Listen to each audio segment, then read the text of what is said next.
बिस्मिल्लाहिर्रहमानिर्रहीम अस्सलाम वालेकुम। मेरा नाम है नबी शेख और आप देख रहे हैं यूट्यूब और फेसबुक चैनल। बहुत अरसे से चल रहा है कि बनी गाला के अंदर क्या कुछ हो रहा है। वैसे आपने बड़े से गैंग सुने होंगे, गैंग ऑफ वासेपुर भी आपने एक फ़िल्म देखी होगी, शोरा फाक फ़िल्म है। इसी तरह गैंग्स ऑफ सिसिलियन माफिया जो है वो भी आपको पता होंगे। फिर गैंग्स ऑफ न्यूयॉर्क एक बड़ी शोरा फाक फिल्म थी, वो भी देखी होगी। मगर आजकल जो पाकिस्तान के अंदर चर्चा है वो गैंग ऑफ बनी गाला का चर्चा है। आज के इस वीलॉग के अंदर मैं आपको गैंग ऑफ बनी गाला की पूरी जो बुनत है, किस तरह वो तश्कील पाया और किस तरह उनके टेंटिकल्स जो हैं वो पूरी पाकिस्तानी सोसाइटी क्या, हर इदारे क्या, ब्यूरोक्रेसी क्या, वज़ीर क्या, पॉलिटिकल पार्टीज़ क्या, हर तरफ जो वो फैले हुए हैं उसके ऊपर आपको पूरी की पूरी कहानी सुनाऊंगा। अच्छा, जो कुछ इस वक्त तहरीक इंसाफ के साथ हो रहा है, या इमरान खान साहब के हवाले से बात की जाए या उनके करीबी अज़ीज़, बल्कि ख़ानदान ही कहना चाहिए, बुशरा बीबी के साथ जो कुछ हो रहा है, या उनकी सहेली फ़राह गोगी, उस्मान बुज़दार, एहसन जमील गुज्जर या दीगर अफराद के हवाले से जो कहानियाँ, स्टोरियाँ और होशरुबा इंकशाफात ख़ास तौर पर मानिका ख़ानदान के हवाले से सामने आ रही हैं, ये कुछ नया नहीं है। इससे पहले भी जो दीगर सियासी जमातें रही हैं उनके हवाले से भी चीज़ें रिपोर्ट होती रही हैं, सामने आती रही हैं। फ़र्क सिर्फ इतना है कि तहरीक इंसाफ, इमरान खान साहब और उनके इर्द गिर्द जो लोग हैं उनकी चीखें कुछ ज़्यादा निकल रही हैं, और निकलनी भी चाहिए। उसकी वजह यह है कि इमरान खान साहब का जो बयानिया था, सारा नैरेटिव था, बल्कि यूँ कहना चाहिए कि वो जो सोशल मीडिया के ऊपर ख़ास तौर पर अपना मंजन बेचा करते थे कि वो सादिक और अमीन है, उनसे ज़्यादा साफ़ सुथरा इंसान कोई नहीं आया। और जब वो वज़ीर आज़म हाउस से निकले तो उनके हाथ में सिर्फ एक डायरी थी, इसके अलावा और कुछ नहीं था। मगर दुनिया जानती है कि जो प्रोटोकॉल इमरान खान साहब ने बतौर वज़ीर आज़म बाद में डिमांड किया, और जो हेलीकॉप्टर से नीचे उनके कदम जो हैं वो नहीं आ रहे हैं, वो असल कहानियाँ क्या हैं, चीज़ें क्या हैं, वो बताया कुछ और जाता है और किया कुछ और जाता है। ये इस गैंग की पूरी वारदात है। पर मैं आपको बताऊं कि जब से ये गैंग जो है बनी गाला का सामने आया है, इनकी वारदात और दिहाड़ियाँ जो हैं वो सामने आई हैं। लोग माजी के जो मिस्टर 10% थे, या नवाज़ शरीफ साहब के साथ जो मंसूब सिसिलियन माफिया था, या गॉड फादर जो इमरान शरीफ ख़ानदान को कहा जाता था, उन तमाम कहानियों और चीज़ों को भूल चुके हैं, या उनको वो छोटी लगना शुरू हो चुकी हैं। क्योंकि इस वक्त मैं आपको बताता चलूं कि ये एक बहुत दिनों से वो चीज़ें चल रही हैं कि ये जो कहानियाँ और स्टोरीज़ और ऑडियो लीक्स और चीज़ें सामने आ रही हैं, स्कैंडल सामने आ रहे हैं, इसके हवाले से तहरीक इंसाफ के लोग जो हैं वो कह रहे थे कि अगर किसी ने कोई कसूर किया है, अदालतें खुली हैं, इदारे ज़ाद हैं, जाके उनको पकड़ लें, उनके खिलाफ केसेस चलाएं, मामला चलाएं।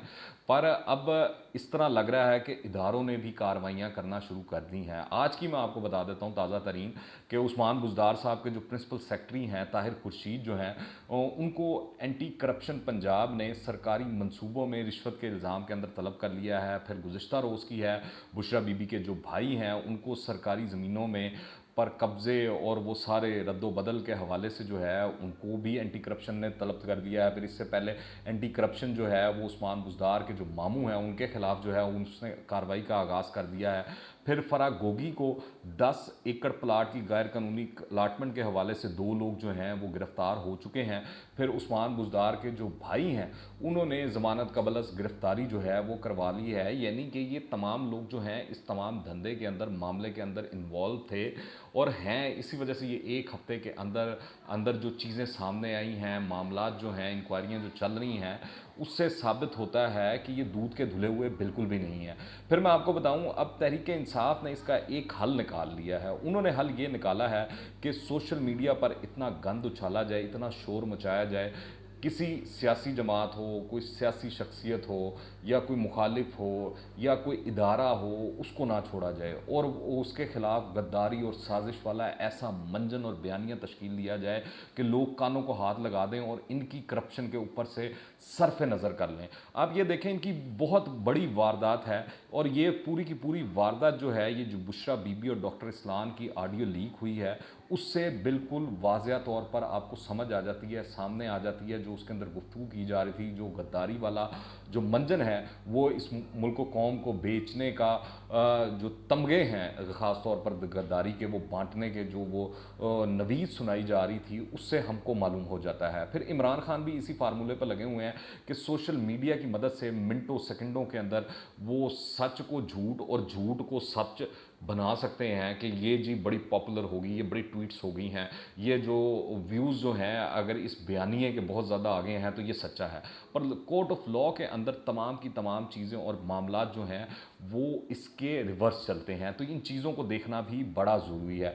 फिर मैं आपको ये भी बता दूं कि ये जो ऑडियोज़ और वीडियोज़ मुसलसल इस तरह आती रही मंजर आम पर, तो इनका दिफा तहरीक इंसाफ और इमरान खान साहब के लिए नामुमकिन होगा, क्योंकि इस वाले एपिसोड के अंदर भी अगर आप देखें तो पहले बताया गया कि ये ऑडियो जो है ही फेक। फिर उसके बाद हमने देखा कि श्री मज़ारी साहिबा जो हैं वो प्रेस कॉन्फ्रेंस करने आती हैं और वो बताती हैं कि आप को जो है ये ऑडियोज़ इस तरह रिकॉर्ड नहीं कर सकते, वज़ीर आज़म की भी और उनके ख़ानदान के हवाले से जो लोग मंसूब हैं उन लोगों की भी, ये गैर कानूनी काम है, आपके ऊपर जो है वो गद्दारी का मुकदमा हो सकता है, ये हो सकता है। वही गद्दारी कार्ड जो है वो तहरीक इंसाफ की जानिब से खेला जा रहा है। और अब बताया जा रहा है इस सिलसिले के अंदर इमरान खान साहब ने खसूसी तौर पर डॉक्टर यास्मीन राशिद को अब लॉन्च कर दिया है, क्योंकि वो पंजाब के जो ज़िमनी इलेक्शन होने जा रहे हैं वहाँ पर तहरीक इंसाफ की हालत काफ़ी पतली है।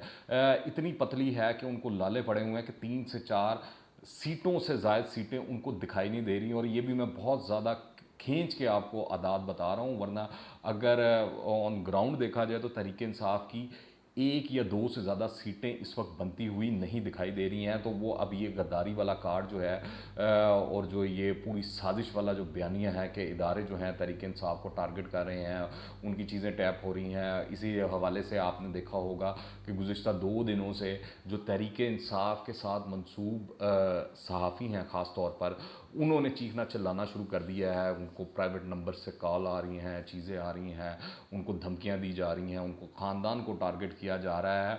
हालांकि ये तमाम के तमाम प्रोपोगेंडा है।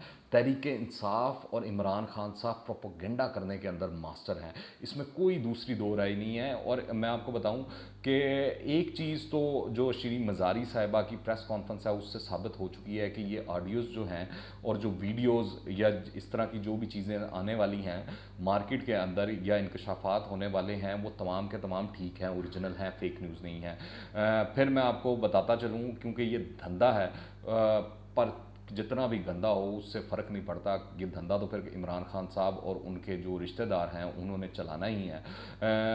ये गैंग, आपको मैं ये बता दूं कि ये यूं ही चलता रहेगा। और कम से कम अपनी जान बचाने की खातिर ये उस्मान बुज़दार हों, बुशरा बीबी हों, फ़राह खान हों, एहसन जमील गुज्जर साहब हों या मानिका ख़ानदान हो, ये इकट्ठे रहेंगे और इनके सरगना, बल्कि यूँ कहना चाहिए कि गॉड फादर इमरान खान साहब इनके सर के ऊपर यूं ही हाथ रखेंगे जब तक इनको क्लीन चिट नहीं मिल जाती, जब तक ये साफ़ सुथरे नहीं हो जाते। बल्कि आप यूँ समझ लें कि वो जिस तरह कहते हैं ना कि जिन की जो जान होती है वो कठपुतली के अंदर होती है, तो ये तमाम कठपुतलियां हैं इमरान खान साहब की। अगर आप इनको पकड़ेंगे तो इमरान खान साहब तड़पेंगे, इनके ऊपर हाथ डालेंगे तो इमरान खान साहब की चीखें भी निकलेंगे और जो उनके इर्द गिर्द लोग हैं उनकी चीखें भी निकलेंगी। मैं आपको बता दूं कि इमरान खान साहब इन लोगों की खातिर अपना इज़्ज़त व एहतराम किया, अपनी पूरी की पूरी पार्टी को दांव पर लगा सकते हैं। ये आप लिख लें आज, ये आपको नज़र आ जाएगा आने वाले दिनों के अंदर, क्योंकि लालच, हवस, हिर्स जब दिमाग के ऊपर सवार हो जाए तो फिर कुछ भी मुमकिन है। इसीलिए मैं आपको बताता चलूँ कि ये सवाल बार बार उठाया जाता था कि इमरान खान साहब की जो बुशरा बीबी से शादी हुई, तो कैसे जिस माशरे में हम रहते हैं कि एक खातून जो है वो अपने नवासे नवासियों वाली हो, दोतरे पोतरों वाली हो और उसके बच्चे भी हों और 30 साल रफ़ाकत हो और उसको छोड़कर हंसी खुशी जो है वो किसी शख्स से शादी कर ले और पहले शोहर से तलाक ले ले और पहला शोहर भी खुश उसलूबी से उसको तलाक दे दे और चूँ करे ना चाँ करे, ना कोई चीज़ सामने आए, ना कोई मामला सामने आए। पर इस हवाले से बहुत सी रिपोर्ट्स, तज्ज़िये और ख़बरें जो हैं मीडिया की जीनत बनती रही हैं पहले भी। और बताया ये जाता है मीडिया के हवाले से, अगर मैं आपको लेकर जाऊँ पीछे की तरफ, कि जो बुशरा बीबियाँ रूहानी खातून थी और इमरान खान साहब के साथ इनका जो ताल्लुक़ था वो 2015 से डेवलप हुआ, जब आपको अल मशहूर मैं आपको वो कहानी बताऊं के सामने आई थी, जिसमें आशा गुललई जो थी, उन्होंने इमरान खान के ऊपर इल्ज़ामात लगाए थे।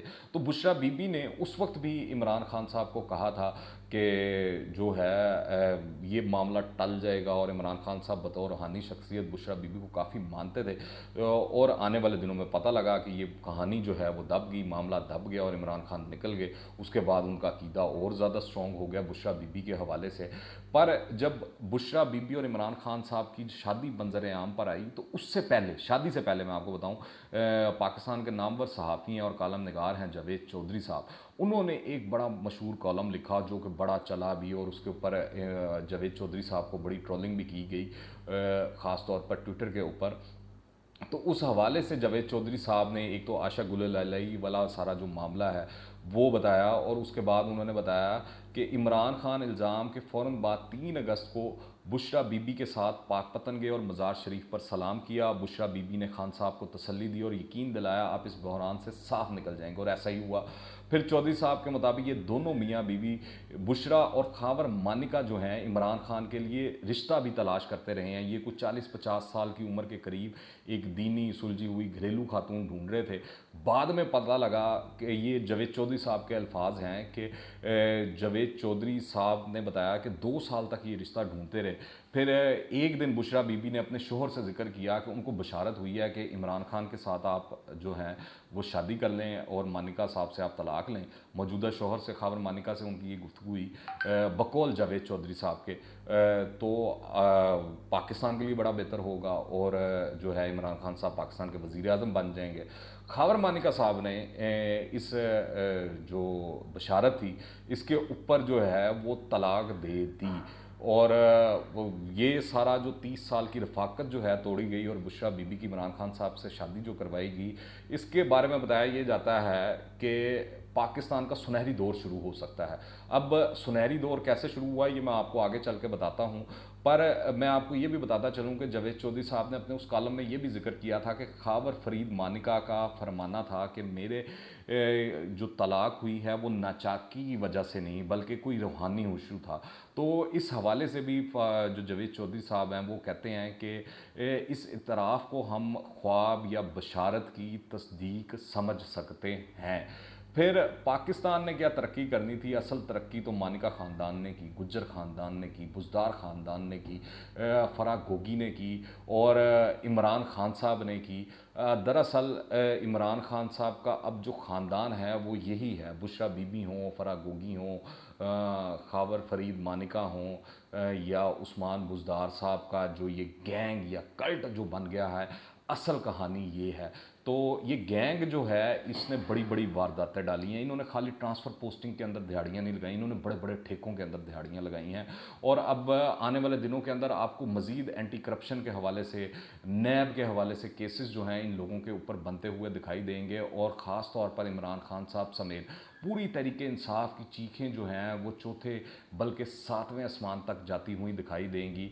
मैं आपको ये बता दूँ कि इमरान खान साहब ने आज तक अपनी जो बहन है अलीमा बाजी, उनके दिफा के लिए सामने नहीं आए, मगर आप याद रखें कि फ़राह गोगी के दिफा के लिए वो सामने आए। और बुशरा बीबी के दिफा के लिए तो इमरान खान साहब के बारे में अगर आपको याद हो तो आखिरी दिनों के अंदर वो एक ऐसा काला कानून लाने पर तुले बैठे थे कि बुशरा बीबी की तरफ कोई उंगली क्या, कोई आंख उठाकर भी ना देख सके। तो ये थी पूरी की पूरी गैंग ऑफ बनी गाला की कहानी। आपको कैसी लगी और आप इस हवाले से क्या राय रखते हैं नीचे कमेंट्स में लाजमी बताइएगा। दुआ में याद रखें। अनटिल द नेक्स्ट टाइम, अल्लाह हाफ़िज़।